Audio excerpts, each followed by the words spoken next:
say yes.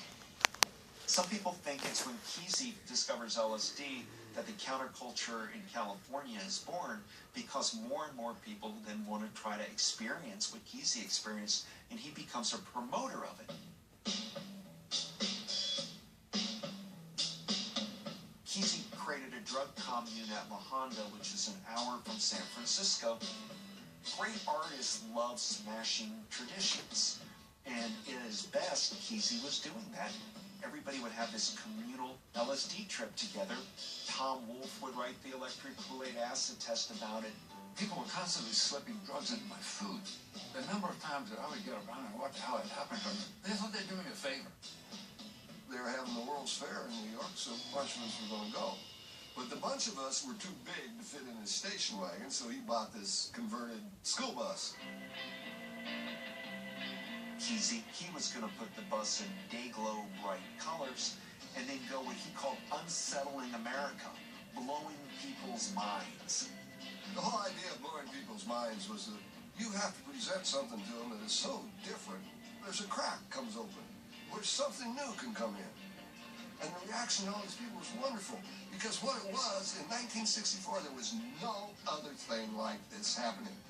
It's part of a kind of cultural revolution going on, making the squares pay notice to this underground of America. When we got to New York City, which is the home of the Beats, where Kerouac lived, and picked him up, because we were in his presence, we were just acting as goofy as we could, playing music, putting on costumes, doing all kinds of acts and stuff like that. And Kerouac sat on the couch drinking a big, tall Budweiser. He was obviously not an enthusiastic guy. Those Beats, they had done their thing, you know. I really felt like the torch had been passed from those guys to the psychedelic generation. Kesey, in many ways, was very messianic, and he started feeling that acid would allow you to see a larger truth. And they started saying, let's get as many people to try LSD as you can. And so we started running halls. We called the thing the acid test. And the band, of course, was known as the Warlocks. As time went on, they changed their name to the Grateful Dead. Saint Stephen with a rose, in and out of the garden he goes.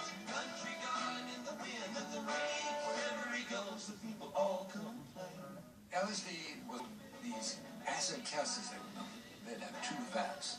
One was punch, and one was punch with LSD. The acid tests were like a party. The scene is a lot of light shows and music and people dancing. And when the Dead were playing, it was a way to feel that acid in waves. And I looked down and I saw kids in front of me moving to the music. They looked up at me and I said, yeah.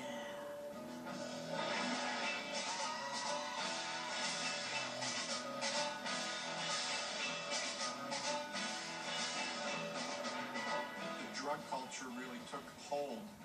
And that's where artists, whether it was a Grateful Dead or Jefferson Airplane, were able to embrace it and put it in their music.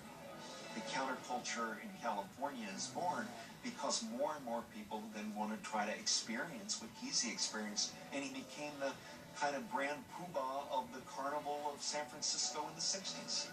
There's nothing grown up or sophisticated in taking an LSD trip at all. They're just being complete fools.